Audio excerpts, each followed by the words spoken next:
আসসালামু আলাইকুম ভিউয়ার্স। আজকে মধ্যপ্রাচ্যে চলমান সংঘাতে একের পর এক নতুন ঘটনার খবর আসছে। চলুন শুনে নেওয়া যাক বিস্তারিত। ইরানের রাষ্ট্রীয় গণমাধ্যমের তথ্য অনুযায়ী ইরানের বুশেহরের 4টি স্থানে যুক্তরাষ্ট্রের হামলা চালিয়েছে। এই প্রথম ভরদুপুরে প্রকাশ্যে দিনের আলোতে হামলা করেছে আমেরিকা। তবে মার্কিন ও ইসরায়েলি কর্মকর্তাদের তথ্য মতে বৃহস্পতিবারে এক ফোনালাপে ট্রাম্প নেতানিয়াহুকে বলেছেন যে ইসরায়েলের উচিত সিরিয়া থেকে নিজেদের সৈন্য প্রত্যাহার শুরু করা এবং দক্ষিণ লেবাননে কিছু এলাকা থেকে সৈন্য সরিয়ে নেওয়া। ট্রাম্প যুক্তি দেন যে সিরিয়ায় ইসরায়েলি সামরিক উপস্থিতি উত্তেজনা বাড়াচ্ছে এবং সংঘাত আরও তীব্র হওয়ার ঝুঁকি তৈরি করছে। তিনি নেতানিয়াহুকে বলেন, তারা চায় না আপনারা সেখানে থাকুন, আপনাদের উচিত সৈন্য সরিয়ে নেওয়া। লেবাননের ক্ষেত্রেও তিনি একই ধরনের আহ্বান জানান, সূত্র অ্যাক্সিওস। এর আগে মার্কিন প্রেসিডেন্ট ডোনাল্ড ট্রাম্প কংগ্রেসকে জানান যে ইরানের বিরুদ্ধে যুক্তরাষ্ট্রের নতুন সামরিক যে অভিযান শুরু হয়েছে তাতে পরপর যুক্তরাষ্ট্র হামলা চালাতে পারে। তিনি আরও দাবি করেন ইরান এই হামলার কার্যকর জবাব দিতে পারবে না এবং শুধু বড় বড় কথাই বলবে। এদিকে এই বক্তব্যের পর মধ্যপ্রাচ্যের উত্তেজনা আরও বেড়ে গেছে। এরই মধ্যে ব্রাজিলের president Lula da Silva Hormuz প্রণালী নিয়ে চলাচলকারী জাহাজের ওপর ট্রানজিট ফি আরোপের মার্কিন পরিকল্পনার কঠোর সমালোচনা করেছেন। তিনি একে জলদস্যুতার সাথে তুলনা করে বলেন, ইরানের বিরুদ্ধে সামরিক পদক্ষেপ এবং এই ধরনের নীতি বিশ্ববাজারে খাদ্য ও নিত্য প্রয়োজনীয় পণ্যের দাম আরও বাড়িয়ে দিতে পারে। সূত্র আল জাজিরা। এরই মধ্যে উপসাগরীয় অঞ্চলে যুক্তরাষ্ট্র ও ইরানের মধ্যে উত্তেজনা বৃদ্ধির প্রভাব পড়েছে আন্তর্জাতিক জ্বালানি বাজারেও। বিভিন্ন প্রতিবেদনে দেখা যাচ্ছে অপরিশোধিত তেলের দাম প্রায় 4% বেড়েছে। একই সঙ্গে ব্রেন্ট ক্রুডের দামও উল্লেখযোগ্যভাবে বৃদ্ধি পেয়েছে। বিশ্লেষকদের মতে হরমুজ প্রণালী ঘিরে অনিশ্চয়তাই এই মূল্যবৃদ্ধির অন্যতম কারণ। এদিকে ইসরায়েলি দৈনিক মারিফ এর প্রতিবেদনে দাবি করা হয়েছে, ইরানের সম্ভাব্য কঠোর জবাবের আশঙ্কায় যুক্তরাষ্ট্র এমন সব লক্ষ্যবস্তুতে হামলা এড়িয়ে চলছে যা সংঘাতকে আরও বড় আকার ছড়িয়ে দিতে পারে। প্রতিবেদনে বলা হয়েছে, হোয়াইট হাউস পরিস্থিতিকে নিয়ন্ত্রণের মধ্যে রাখার চেষ্টা করছে এবং উত্তেজনা আরও বাড়াতে চায় না। এই দাবির স্বাধীন নিশ্চিতকরণ অবশ্য পাওয়া যায়নি। এদিকে ইরানের খাতামুল আম্বিয়া সাল্লাল্লাহু আলাইহি সাল্লাম কেন্দ্রীয় সদর দপ্তরের মুখপাত্র হরমুজ প্রণালী পরিচালনায় মার্কিন হস্তক্ষেপের বিরুদ্ধে কঠোর সতর্কবার্তা দিয়েছেন। তার বক্তব্য অনুযায়ী ইরান কোনো অবস্থাতেই এ ধরনের হস্তক্ষেপ মেনে নেবে না। পাশাপাশি তিনি বলেন, এ বিষয়ে অঞ্চলের দেশগুলো যদি যুক্তরাষ্ট্রকে সহযোগিতা করে তবে সেটি ইরানের জাতীয় নিরাপত্তার বিরুদ্ধে পদক্ষেপ হিসেবে বিবেচনা করা হবে। সূত্র আল জাজিরা।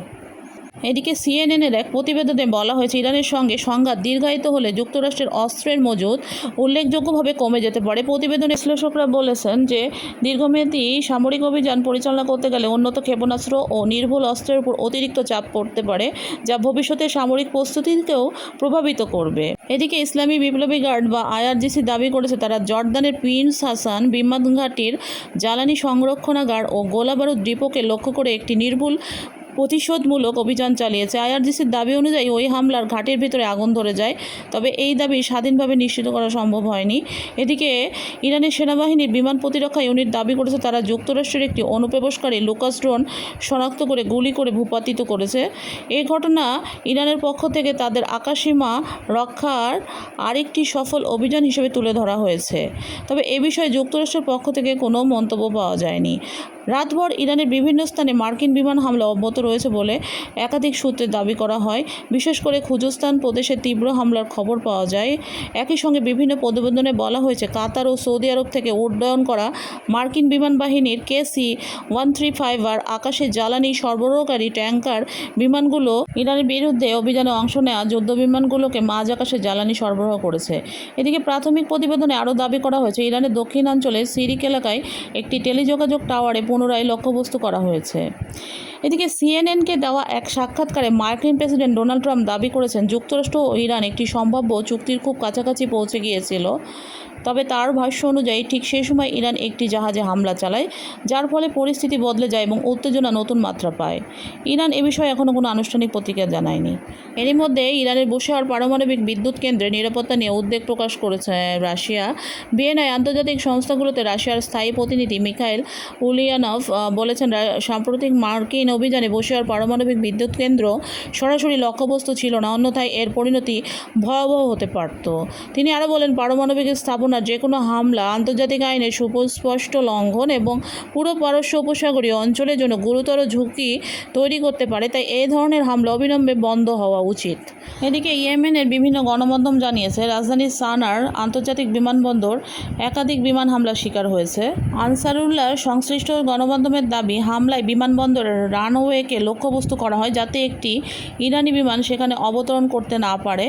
এই ঘটনার পর আনসারুল্লাহর পক্ষ থেকে তীব্র নিন্দা জানিয়ে পাল্টা জবাবের হুঁশিয়ারিও দেওয়া হয় এবং পরবর্তীতে ইয়েমেনের সশস্ত্র বাহিনীর মুখপাত্র ব্রিগেডিয়ার জেনারেল ইয়াহিয়া সারি সানা বিমানবন্দরে হামলাকে প্রকাশ্য আগ্রাসন হিসেবে অভিহিত করেন। পরে বিভিন্ন সূত্রে দাবি করা হয় ইয়েমেনি হুতি বাহিনী সৌদি আরবের কিং খালিদ বিমান ঘাঁটিকে লক্ষ্য করে প্রতিশোধমূলক ব্যালিস্টিক ক্ষেপণাস্ত্র হামলা চালিয়েছে।